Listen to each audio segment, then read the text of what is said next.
plastic surgery industry is driven by manufacturers of equipment. So researchers will do research, they'll come up with some ideas, the manufacturers get behind those ideas and go with it. Next thing you know, it's addressed towards the consumers come to us, doctor, I saw this ad, I want this. Well, it may or may not be the right thing. So we need to know all the technology that's out there, we need to know what's appropriate and what's not. I tend to not be the first one on board. I don't want to be the guinea pig trying every new piece of equipment that comes out and next year find out that it's not worthwhile. I'll typically wait a year to see how things go. Some of the technology that I'm sold on for sure, skin resurfacing. Fractional CO2 laser skin resurfacing. I've been doing that for over 20 years. I think the results are amazing. I have the coherent UltraPulse CO2 laser here in the building, and I can use it from everything from taking away little fine lines and wrinkles to removing age spots to just generalized skin tightening. Another laser that I have here is the LightSheer for hair removal. Hair removal is big. Everybody wants to be hairless nowadays. The laser hair removal is perfect because I don't have to do wax. It was so painful. I would get cuts all over my legs, and after 3 days my hair was back. And doing the laser with Nadia, I don't have to worry about waxing anymore. It's just, my legs are smooth.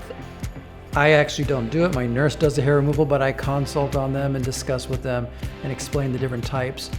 Not everybody's a candidate. Ideal candidate for hair removal is dark hair, light skin.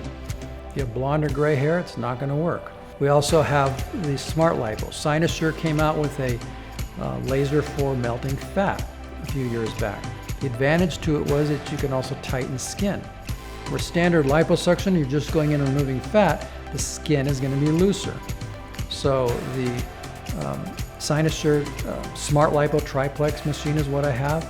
It does a couple of things. It melts fat, it coagulates blood vessels so there's less bleeding, it tightens skin. But it's not a replacement for regular liposuction. If you need 3-4 liters of fat removed, I'm not going to use the laser lipo. It's very popular for under the neck here. It's popular for arms, love handles, and redos. People who've had liposuction before and maybe there's some scar tissue. The Smart Lipo, it actually freezes your fat and it tightens like your muscles. It's not just taking out your fat. So since I had such a small pouch, if you want to call it that, it was just the best thing for me to get done. It was nerve-wracking. I've never gotten anything done, so I had my doubts. I was like, okay, are you sure? Is this the best thing for me? But he calmed my nerves.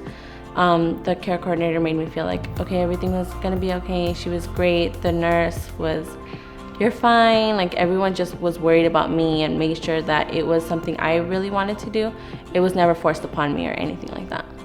The last laser that I have is for tattoo removal. Tattoos are very popular nowadays. Some people just want one tattoo removed. They want them all removed. They want to fade one part or another. It's very popular. The only thing I have to explain to those people is it's going to hurt more than when you got the original tattoo. It's going to take longer to get it off. And it could take as many as 4 to 8 treatments. So as long as you're willing to undergo that, we can do those as an office-based procedure under local anesthesia. And the results are very good. So during the consultation, he did show the monitor screen from the tummy tuck, whether we'd have to go just from the front to the side to the back, just showing me the different procedures. And then in regards to the breasts, he did go through the video and the different sizing options available. And again, I think it showed me that this office was cutting edge, that it had the technology that I was expecting and that I was looking for, that it's not an office that was kind of stuck in old times and a doc that was stuck to old practices. So seeing the cutting edge technology that he has brought into his office was definitely something that I was loving. Well, the technologies are always changing.